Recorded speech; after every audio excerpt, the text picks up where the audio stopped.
சேதுநாடு எனும் செழிப்பான நாட்டை மன்னன் கார்த்திகேயன் ஆட்சி செய்தார். அவர் மக்களை நேசித்து வாழ்ந்தார். ஆனால் அரண்மனையின் சுவர்களைத் தாண்டி மக்களின் உண்மை வாழ்க்கையைப் பார்க்க அவருக்கு வாய்ப்பில்லை. ஒரு நாள் அவர் தன்னையே கேட்டார், நான் மக்களுக்கு என தெரிகிறதா? அவர்களின் துயரத்தை நான் உணர்கிறேனா? அவர் தீர்மானம் செய்தார், வேடம் அணிந்து மக்கள் மத்தியில் சென்று அவர்களை பார்ப்பது என.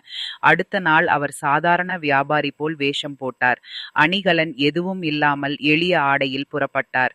முதல் கிராமத்தில் நின்றபோது ஒரு இளைஞன் மண்ணை தோண்டிக் கொண்டிருந்தான்.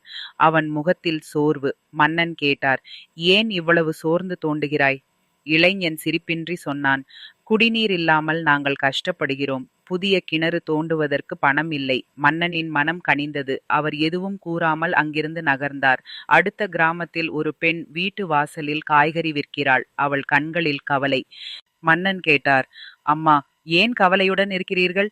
அவள் சொன்னாள், என் கணவன் நோயில் படுத்திருக்கிறார். மருந்திற்கு பணம் இல்லை. குழந்தைகளுக்கு உணவு போட முடியவில்லை. மன்னனுக்கு குரல் வரவில்லை. அவர் தன்னையே குற்றம் சொன்னார். நாட்டின் தலைவர் நான். ஆனால் மக்களின் துயரம் எனக்கு தெரியவில்லையே. அவன் பயணத்தை தொடர்ந்தார். மூன்றாவது கிராமத்தில் ஒரு பள்ளி பழுதடைந்திருந்தது. குழந்தைகள் வெளியே அமர்ந்து படித்தனர். அரசு புத்தகங்கள் இல்லை. மன்னனை எவரும் அடையாளம் கண்டு கொள்ளவில்லை. அவர் அமைதியாக குழந்தைகளிடம் உட்கார்ந்தார். ஒரு நாட்டின் வலிமை அரண்மனை சுவர்களில் இல்லை, மக்களின் இதயத்தில்தான். சாயங்காலத்தில் அவர் நகரத் திரும்பினார். அரண்மனைக்குள் வந்ததும் அவரது மனம் முழுவதும் மாற்றமடைந்திருந்தது.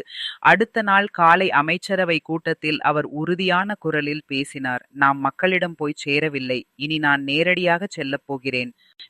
அவர் உடனடி உத்தரவுகள் வெளியிட்டார். முதல் கிராமத்தில் புதிய கிணறு, இரண்டாவது கிராமத்திற்கு மருத்துவ நிதி, மூன்றாவது கிராமத்திற்கு புதிய பள்ளி கட்டிடம், குழந்தைகளுக்கு இலவச புத்தகங்கள்.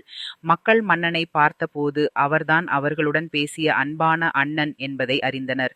ஒரு முதியவர் மன்னனிடம் வந்து சொன்னார், நீங்கள் எங்களின் மன்னன் மட்டுமல்ல, எங்களை புரிந்த மனிதன்.